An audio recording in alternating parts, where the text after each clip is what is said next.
नमस्कार किसान भाइयों, मैं सूर्यदेवल फिर से हाजिर हूँ आपके अपने चैनल एग्रीकल्चर गुरुजी में। किसान भाइयों, आज का जो हमारा टॉपिक है वो है गन्ने में डालें ये खाद, जैसे सागरिका, कैल्शियम नाइट्रेट, फटेरा या फिर एक्स्ट्रा और कुछ। किसान भाइयों, ये जो वीडियो है ये सिर्फ उन्हीं किसान भाइयों के लिए हैं जिन किसान भाइयों के पास पैसे की कोई भी दिक्कत नहीं है।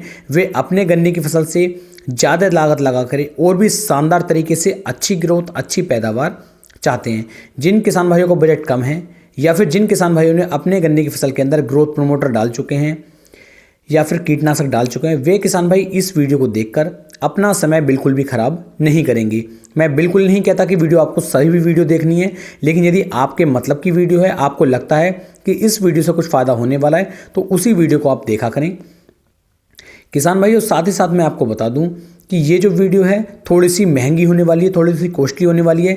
इसके अंदर मैंने 2 कीटनाशकों का उपयोग किया है, 2 ग्रोथ प्रमोटर का उपयोग किया है, और इन सबको यदि आप एक साथ मिला करके अपने गन्ने की फसल के अंदर डालते हैं, चाहे वो पौधा गन्ना हो या फिर वो हमारा पेड़ी गन्ना हो, बहुत ही शानदार तरीके से मात्र 5 दिन के अंदर आपका गन्ना ग्रोथ करनी शुरू कर देगा।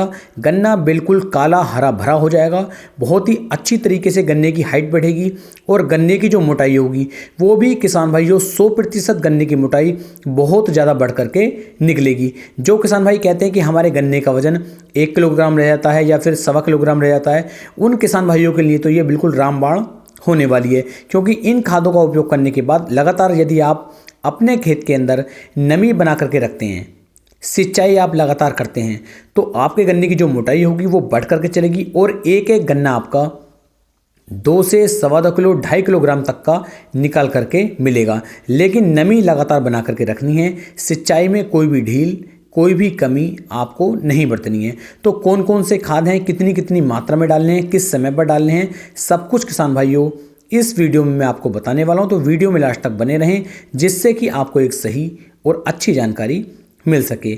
इन खादों के रूप में किसान भाई, जैसे ही हमारे गन्ने की फसल के अंदर गन्ना पड़ना शुरू हो जाता है, गन्ने की पोइयाँ बननी शुरू हो जाती हैं, वो बिल्कुल सही और सटीक समय होता है इन खादों को डालने के लिए।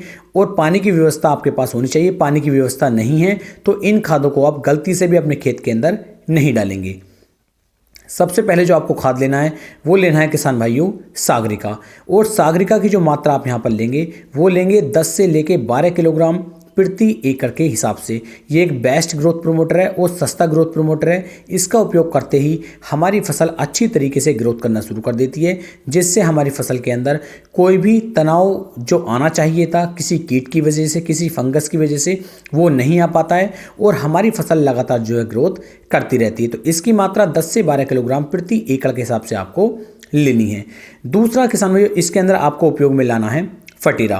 फटेरा FMC कंपनी का लें, क्योंकि ये अच्छा आता है, ओरिजिनल है और किसी कंपनी पे मैं इतना भरोसा नहीं करता हूँ। ऐसा नहीं है कि मैं प्रचार इसका कर रहा हूँ। यदि आपको भरोसा है कि किसी और कंपनी का आपको अच्छा मिल सकता है, साल्ट बस यही होना चाहिए क्लोरेंटा नीली प्रोएल, तो आप उस कंपनी का भी ले सकते हैं। लेकिन भरोसे वाली दुकान से लें जहाँ पर आपको लगता है कि यहाँ से ओरिजिनल मिल सकता है, क्योंकि यदि ये लोकल आपको मिलेगा तो कोई भी काम ये नहीं करेगा।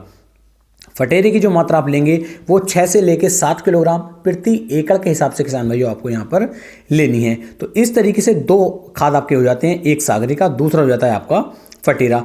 तीसरे खाद के रूप में किसान भाइयों यहाँ पर आपको उपयोग में लाना है कैल्शियम नाइट्रेट। कैल्शियम नाइट्रेट जो खाद है ये एक ऐसा खाद है जो हमारी गन्ने की ओवरऑल ग्रोथ के लिए, ओवरऑल बढ़वार के लिए, उसके हरेपन के लिए, उसे काला करने के लिए, उसके गन्ने की मोटाई बढ़ाने के लिए, तने को मजबूत करने के लिए बहुत ही ज़रूरी खाद हमारा रहता है कैल्शियम नाइट्रेट। और कैल्शियम नाइट्रेट की जो मात्रा यहाँ पर किसान भाइयों आप लेंगे वो लेंगे 15 से लेके 18 किलोग्राम प्रति एकड़ के हिसाब से। तो कैल्शियम नाइट्रेट की मात्रा भी मैं आपको बता चुका हूँ। अब चौथे खाद के रूप में जो किसान भाइयों आपको यहाँ पर लेना है वो लेना है किसान भाइयों थायामेथोक्सम। थायामेथोक्सम आपको जो 30% FS फॉर्म में आपका देखने को मिलता है, इस वाले थायामेथोक्सम को आपको लेना है और इसकी मात्रा आप लेंगे 500 ml प्रति एकड़ के हिसाब से। थायामेथोक्सम इससे ऊपर आपको नहीं लेना है, क्योंकि पहले ही हम एक कीटनाशक ले चुके हैं, दूसरा हम ये मिक्स कर रहे हैं, तो बहुत ही बम्पर रिजल्ट यहाँ पर आपको देखने को मिलेंगे। लेकिन ये फार्मूला सभी फार्मूलों से महंगा आपको बैठने वाला है, लेकिन आने वाले कम से कम 50 दिन तक, 60 दिन तक यदि आपने नमी बना करके रखी तो ये आपकी फसल को रोगों से मुक्त रखेगा। कोई भी रोग आपकी फसल के अंदर नहीं लगेगा, फसल आपकी लगातार ग्रोथ करती रहेगी और बहुत ही शानदार खेत आपका चलेगा। यदि ग्रोथ अच्छे से खेत की नहीं चल रही है और इन खादों को आप डालते हैं तो 100% मैं गारंटी ले सकता हूं आपका खेत नंबर 1 में ग्रोथ करके चलेगा।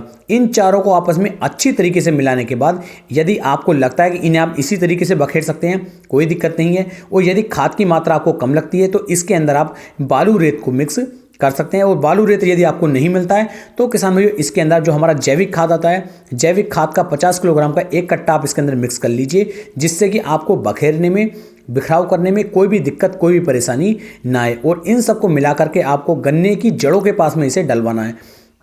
पूरे खेत में आपको इसका बिखराव नहीं करवाना है। कोशिश यही करनी है कि गन्ने की जड़ों के पास में इसे डलवाइए और बाद में 12 से लेकर 24 घंटे के अंदर आप अपने गन्ने की जो है सिंचाई कर दीजिए। यदि समय रहते आप सिंचाई करते हैं और नमी बना करके रखते हैं तो गारंटी है मेरी, गन्ना आपका नंबर 1 में निकल करके चलेगा। उम्मीद है वीडियो अच्छी लगी हो तो वीडियो को आप शेयर जरूर करेंगे।